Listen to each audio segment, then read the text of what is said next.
Kia ora everyone, and welcome to our latest webinar about leases and tenancies. You're with us today with Wendy Anderson and Trudy Downs. Wendy's been our our property and insurance manager with the church for over 7 years, and I am the wellness, safety and risk advisor, and I've been with the church just over 5 years, coming up for 6. So we'll just wait a little while to let people come on board. I hope you're all well and that winter's doing okay for you. We are recording this webinar, and at the end of the webinar, probably tomorrow, we'll make the recording available online along with all of the relevant information that we talked to today. So before we begin, just a little bit of housekeeping. So as we go through the webinar, if you have any questions, do pop them up on the Q&A button that should be at the bottom of your screen. If we can answer them as we're talking, we will. Otherwise, we'll ensure that we answer everything at the end. Today's webinar, hopefully, will be relatively short and sweet. Just a further clarification on today's topic. When we're talking about leases, we are talking about leasing commercial buildings and land versus tenancies, which will tend to be more residential buildings. So the tenancy agreements that we should have in place for residential buildings. So just that slight clarification, because while you can be a tenant in a commercial building, we're more looking at it from the point of view of leasing those buildings out. So Wendy, if you want to kick us off. Yes, indeed. Good evening, everybody, and welcome to our webinar. The first slide that I want to talk about is the deed of lease document. Now, this is the top of the first page, and you'll see that it's dated. Now, the date is never put in until it's executed, which means it's been signed by all and witnessed by all parties. The landlord in most cases for the church is the Board of Administration of the Methodist Church of New Zealand. The exception to that would be if it's a board or a trust, and then the trustees or the board, that name will be placed there. The tenant's self-explanatory, and some leases, commercial leases, have a guarantor. If you want a lease drawn up because you have a new tenant for a building, it's a new lease, then give me a call. Alternatively, you can send me a copy of the old lease for if it's a renewal, and we can ask the church lawyer to draw up a new lease. For leases that are over a term of 7 years, that includes the rights to renew. So if you had a lease for 3 years and you had 2 terms of 3 years for the rights to renew, so it could be renewed for 3 years twice after that, that's 9 years. So that would have to have MCPC approval. And the reason for that is because of the governance their governance regarding leases that are for a long period of time. The church is actually stuck in some leases that are too long, and it's very difficult to get out of them. Now, these leases are drawn up by the landlord, not the tenant. So it's the landlord that is offering the deed of lease and their terms. They can be negotiated after that, of course, because the tenant may decide that they want something changed. It's a requirement for all commercial properties to have leases, draw a lease for the property, and the other requirement would be that, as I said, the landlord being the Board of Administration, then therefore the document must be signed by the board, two members of the Board of Administration. And if we go to the next slide, we'll see that this is the signature page, and you can see on the right is the signature of the landlord and their name printed in full, And so we need 2 members of the Board of Administration to sign that if the title is held by the board. And that's witnessed in the presence of, or a person that was present when it was signed. So it's reasonably self-explanatory.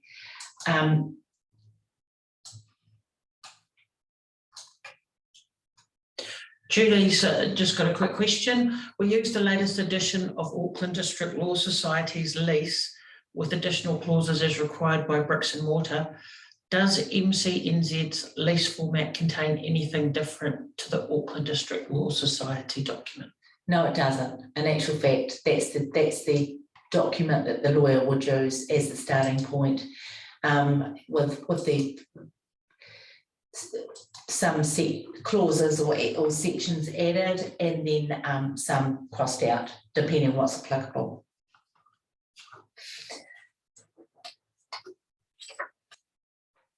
That's very good, isn't it? Stop sharing.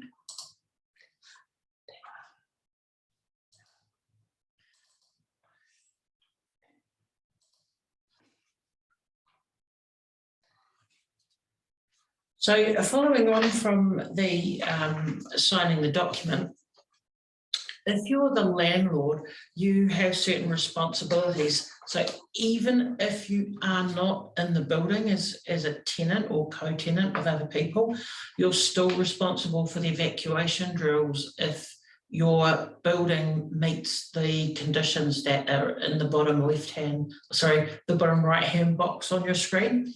So if you have a large building where 100 people are able to gather, it doesn't say that they must gather. It's that if the building is large enough for 100 people, you need to hold evacuation drills. You need an approved evacuation plan.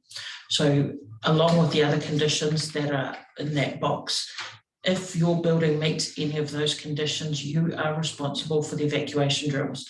It doesn't mean that you have to run them yourself. You can hire a consultant to run those drills for you, but you still need to make sure that every 6 months you're either undertaking training for evacuations with the people that are involved in the building, or you're running drills. Also, you need to be managing a building warrant of fitness program if you have scheduled compliance items within your building, such as your fire alarms or emergency exit doors and things like that. Particularly with the Loafers Lodge issue, one of the things that has been looked at with the insurance company is that if your building does not have a current building warrant of fitness, there is a possibility, if there's an incident, that you won't have insurance paid out on it. So this is what the insurer says. In our policy, there is the condition below which can be argued that the insured is responsible to maintain building warrant of fitness, and it falls under reasonable precautions. The insured must make reasonable endeavours to maintain any fire protection or security equipment or installations in accordance with the manufacturer's recommendations, and must take reasonable precautions against loss or damage as insured under this policy. In the event of a property damage claim, we could argue to the insurers that an up-to-date building warrant of fitness is one of the indications that the insured has taken reasonable precautions against loss or damage to the property. So from that perspective too, you're responsible obviously for the building maintenance and also the building asbestos management plan. So again, whether you're a tenant in the building or not, if you've leased it out to somebody else, you have responsibilities in these areas as the landlord. If you are the tenant in a leased building, so looking at the other side of the coin, you may not own the building. I know, for example, that some of the missions have leased accommodation in office buildings. You need to participate in building evacuation drills. You need to supply a building warden to make sure that our people exit the building safely during an evacuation. you are responsible for the emergency response plan because that looks after your people. So what do you do in the event of an earthquake or a medical incident and so on and so forth? So ideally you should have a first aider within your team as well. You need to supply your own first aid kit. The landlord is not going to supply that for you. You need to proactively report all building issues to your landlord so that they can get them fixed. And if you haven't seen the asbestos management plan for your building because you're not the owner or the landlord, then you approach your landlord and get a copy of the asbestos management plan. Now, I know that a lot of our parishes rent out their halls and all their churches, and that's not a lease situation, but there's still things that the room hirer or the building hirer needs to do in these circumstances as well. So they also need to understand how to evacuate the building. This should be written into the hire agreement form that people should be signing up when they hire out their rooms and buildings. So again, they need to understand what the emergency response plan is in the case of earthquakes, but they need to make up their own plan about what they're going to do for medical emergencies, particularly if they have a higher risk group that they're bringing into the room or the building. They ideally should have their own first aid kit. If you want to supply one with the building for your room hire, so be it, but you'd also need to manage the supplies on that if they go walking or if they get used. You need to make sure that whoever hires your rooms or buildings have an avenue to report any issues that they come across so that we can fix them. And of course, they need to understand the asbestos management plan as well, so that they don't randomly go poking holes if they're going to pin things on the walls or try and rearrange furniture. Have a look at the residential tenancy obligations of landlords. You'll see on the screen that the Tenancy Services Residential Tenancy Agreement.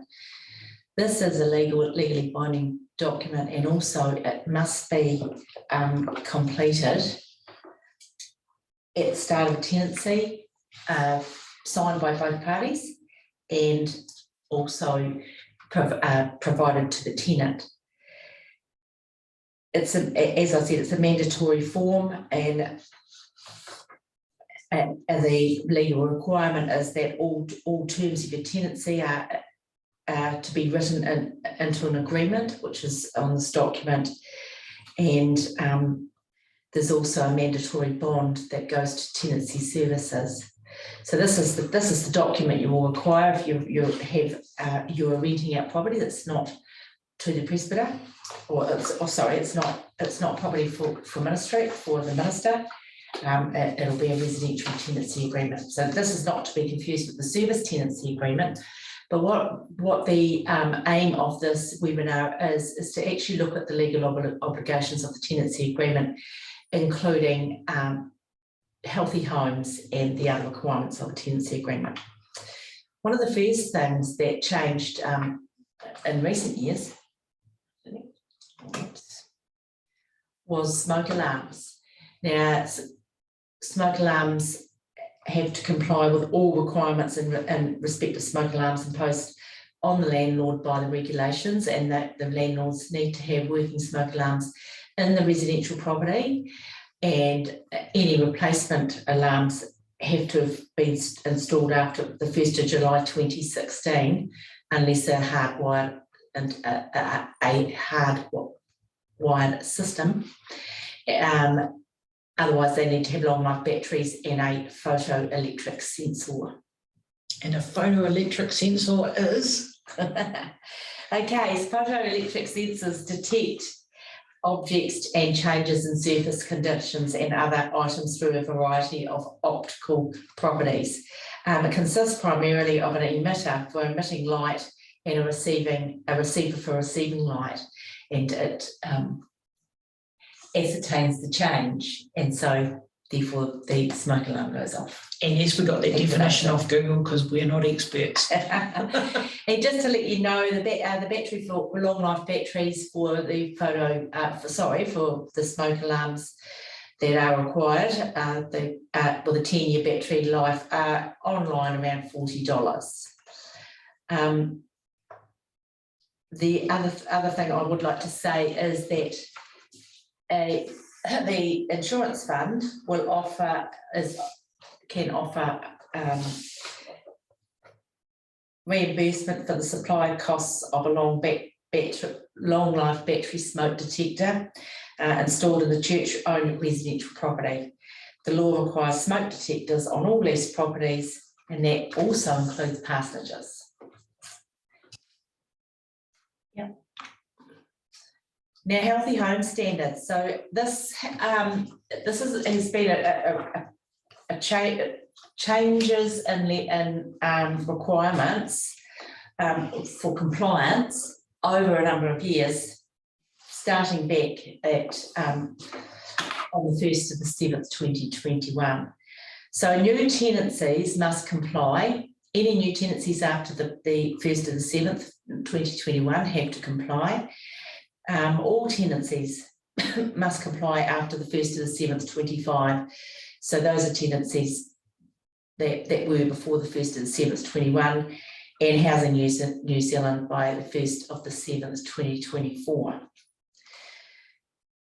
There's a list of requirements of websites which will be made available with the notes from this webinar, and they include the comprehensive heating standard that's required, the insulation. There's 5 pages in the tenancy agreement to be completed on insulation and what is provided and why some insulation is not provided, and that might be that you have a concrete slab, so you can't have underfloor insulation, for example, or there's no roof space or no space in the roof space to be able to install insulation. Ventilation, which is in kitchens and bathrooms, and that is extractor fans and also extraction range hoods. And these are now required in kitchens and bathrooms and tenancies, or tenanted properties. There's a moisture ingress and drainage standard, so you can't have property constantly flooded outside in the winter. It must be drained. There must be work carried out to drain that, and you can't have a damp property anymore. So that sort of comes in with heating as well sometimes, and the heating will actually sort that. Draft stopping is another area of compliance that is required for tenanted properties. And just to look at the websites, so if you want to, this will be up on the web, on the Methodist Church New Zealand website tomorrow. So if you wanted to find out more about the healthy homes compliance timeframes, the heating standards, insulation standards, and also ventilation, moisture and drainage, and the draft stopping and tenancies or current tenancies. Right, so there have been, I have come across a few misunderstandings of people thinking a home is a home. It is, until a contractor turns up or until one of our staff turn up at a residence, and then it becomes a workplace because we have an employee or a staff member on site or a contractor on site, and they're there for work. So therefore, the requirements change a little bit. It's not just a home anymore, it is a workplace. So we have a responsibility for any contractors that we send into a residential property to do work. We have a responsibility to help them manage the risk. So if they're turning up and the property has possibly got mould, or it may have asbestos in it, or the tenants are still in the house, or if the tenants have pets, we need to work with the contractor so that they can minimise all of those risks. and any other risks that might be encountered in the residency. So if you have a potentially problematic tenant, then we should be looking at making sure that the tenant is okay to be away from the property while the contractor is there.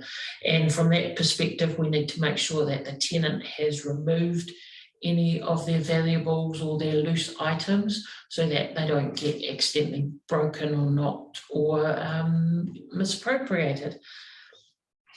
Also, one of the things that we were told to do when we were doing the earthquake repairs in Christchurch is that we were not to be alone with any children in the homes that we were working on. So, you know how the homeowner might be there looking after their kids and they go, just popping down to the shops for 5 minutes, won't be long, but the kids are staying here. If the homeowner does that, you either ask them to take the kids with them or you leave site. It's as simple as that. We've got to make sure that those kids are safe and that our people are not put in compromising positions through, I'm just popping out for 5 minutes down to the shops. Other things, simple things like if there is a shut door in the residence, that is a no-go space for a contractor.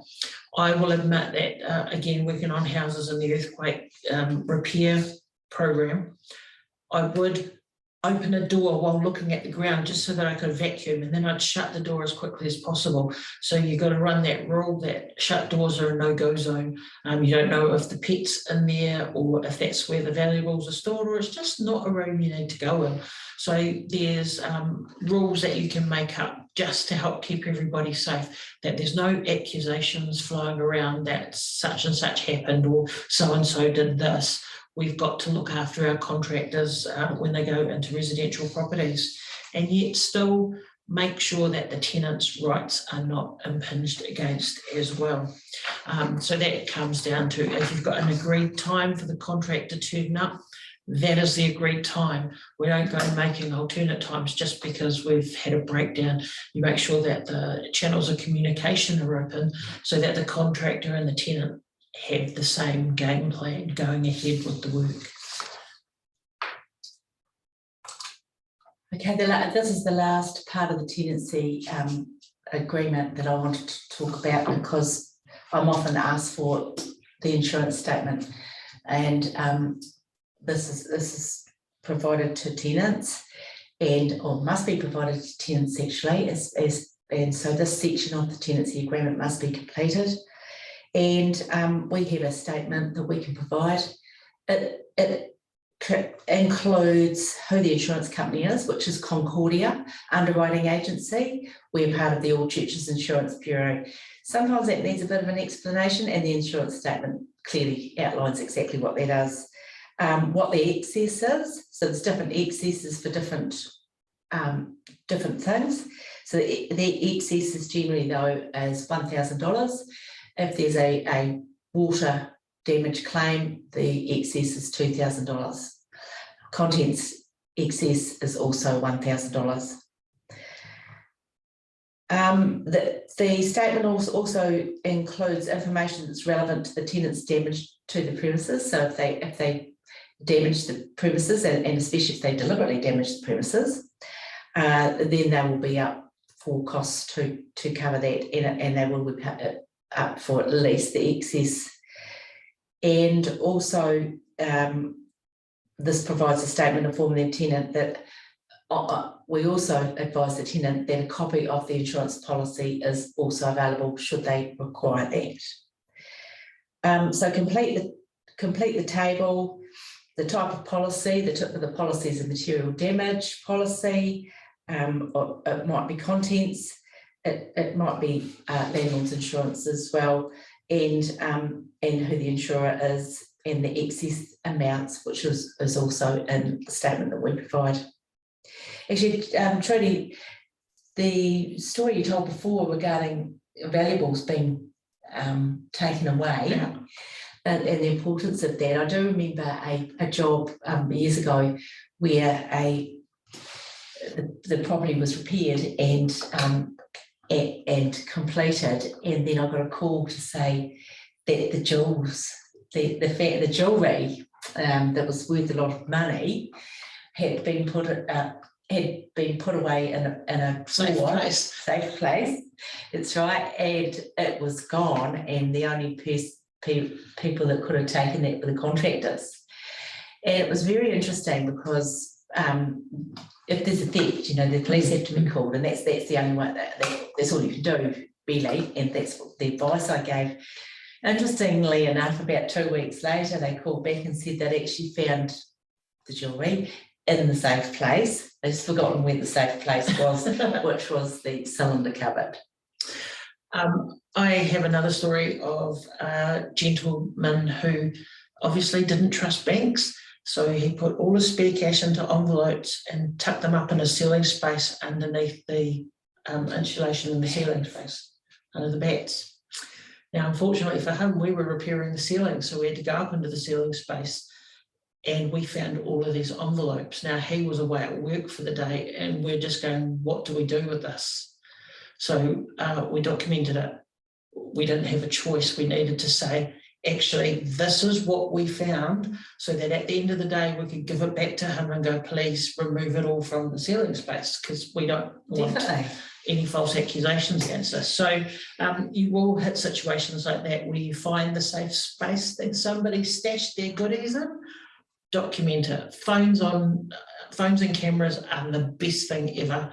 And thereby you just cover your backsides that you're not going to be accused of things that didn't happen. If something adverse is to happen after all of these steps that we've taken, I just think it's a good moment to pause and think about the lessons that we've learned. So last year we held a webinar on fire, and then of course there's been this terrible tragedy in Wellington. This is something that Wellington Community Law Senior Lawyer Oscar Upperton told Checkpoint. So I'm just going to read this out. Boarding house residents are technically tenants for the purpose of rental law, as long as they are intending to stay at the property, or they stay at the property in fact for more than 28 days, then they are covered just like any other tenant. Their landlord has the same obligations that any other landlord would have. The landlord must provide the property in a clean state, repair and maintain it, provide it with working and compliant smoke alarms, and meet all other laws that are relevant. For example, the Building Act. So the Building Act is your building warrant of fitness. This is particularly where our responsibility to provide healthy homes kicks in. So in the event of a catastrophic event that means tenants can no longer live there, they can give 2 days notice to end their tenancy. Their rent abates accordingly. So if they've already paid some rent up front, they should get that rent back. If they're currently paying rent, their rent can stop from that date. But it's not on the landlord to find them some alternate place to live. And that is the end of what we've got to say on leases and tenancies. Julie also asked, could we please send through the insurer's comments regarding building warrant of fitness and declining cover and load it onto Bricks and Mortar online?